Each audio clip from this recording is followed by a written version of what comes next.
Hi, today I'm dressed like a finance guy because this set was made for a personal finance management video. And we have a lot of ground to cover because I would like to talk about the lights, I would like to talk about the set that we built here, and about the beam projector that we have in the back. Also, I would like to talk about this white table that's actually pretty special. So without further ado, let's get started. Bigger, bolder, faster. Going to the maximum. Bigger, bolder, faster. The story about making this setup is actually quite funny. We bought those blinds to put them on one of our windows. However, after getting the brief from our client, I really wanted to make a setup that would be a hybrid between a barber shop and a film noir detective's office. That's why we took the blinds off of the window and brought them right here. And now our window is actually covered with some blackout cloths that are stuck there with gaff tape. However, we have a pretty good darn looking set, thanks to that. To make this kind of film noir pattern on the wall, we used 100x aperture Amaran light, and we shot it through those blinds. Usually when you're shining a light through something to make a gobbo style pattern on a wall or something like that, you would use a Fresnel attachment to your light. However, we didn't have that accessory at our hands at the moment of making this setup. That's why we used a standard reflector. It's just a simple aperture standard, very kit reflector that comes with the light.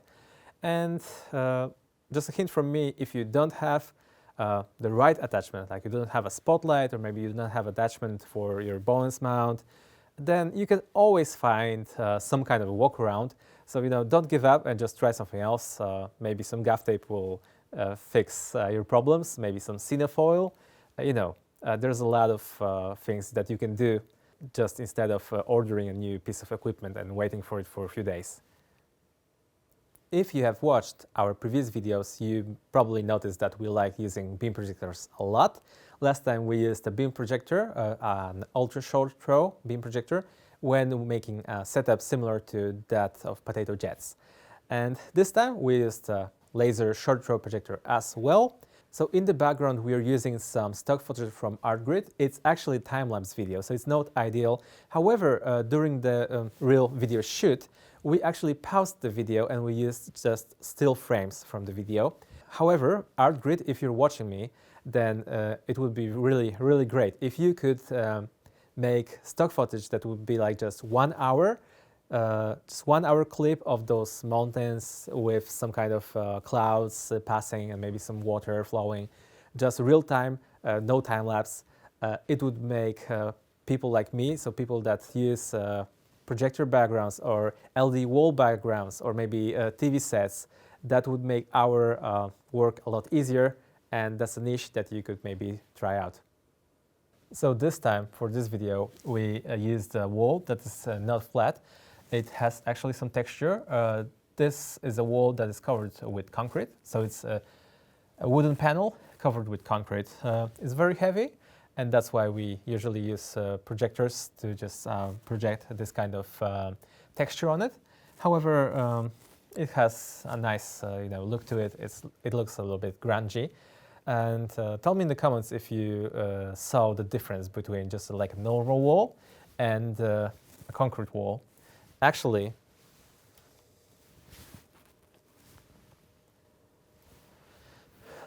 this wall here is just a normal wall. It's just painted gray and it has no texture. So I really wonder if in the beginning you could notice the difference between a wall that is covered with concrete or a wall that was just a simple gray flat wall. I'm really curious. Leave me a comment down below if you saw the difference. Okay, so just to show you how it looks like here in the back. So this is the wall that we use for the projector background. It's really beneficial to have something in front of the wall because it cuts the light a lot. That's why we have less spill. And this is the wall that I showed you a moment ago. This wall is made from wood. It's a wooden panel with a wooden skeleton in the back.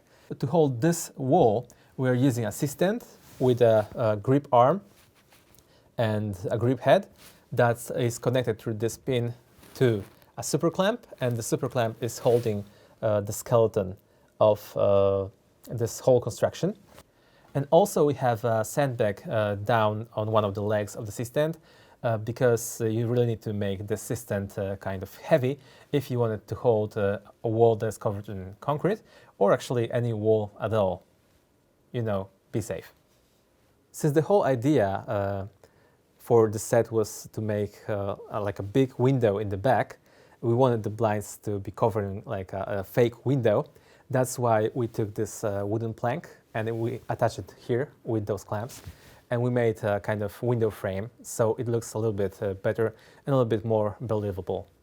To make the setup a little bit more interesting, we use practical light, and the funny thing about this light is actually that this lamp was a little bit too high, and we needed to disconnect those two parts and then reattach them with gaff tape, so we shorten it.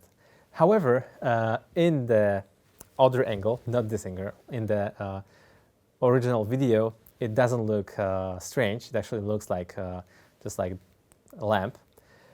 So it's one of those magical uses of gaff tape.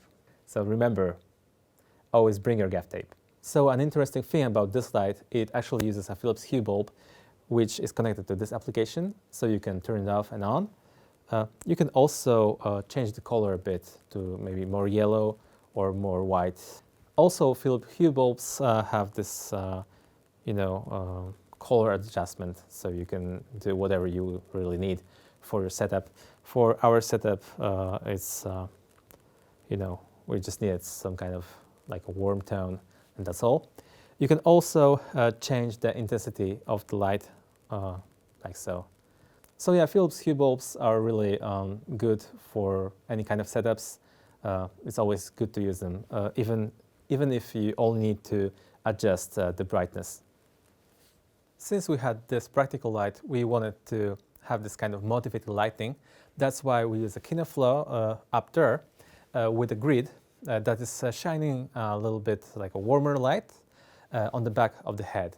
So this light is actually to make the setup more believable, to match the props, the background with the lighting a bit better. And now for the lights that were lighting our talent, we used a huge 150 aperture light dome with LS 300X shining through it. It's actually not full power, I think it's maybe half or something like that.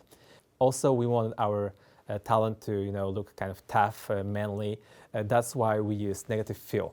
So this thing is a really neat thing. I talked about this before. It's a blackout flag that's cutting the light, and it's made out of molten, a very nice material that can also be used for acoustic curtains and stuff like that.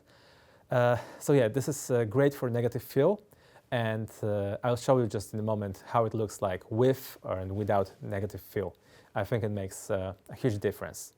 So just before we finish, I would like to tell you about why this white table is kind of special. But first of all, if you have a talent that has some kind of double chin situation going down here, then using a white table is not a good idea. So please remember about that. So why this table is special? Well, it's made from plexiglass. And as you can see on this camera, I have a camera attached up there on a C-stand. And this camera up there is used to make a top-down view of this table down here. And we have those kind of special magic markers. Sometimes our clients, when they're making their video, they want to explain something and they want to tell something very important to maybe their viewers. Maybe they want to tell them to do a certain thing, like maybe subscribe or something like that. Okay, that's all for this video. Thank you very much for watching. If you have any questions, as always, write me a comment down below, and see you next time. Bye. Max power, I'm about to go, we're doing better. If I ever lose, set it on, faster than ever. If I ever lose, set it on, we're doing better. Hitting all the goals, I come. bigger, bolder, faster.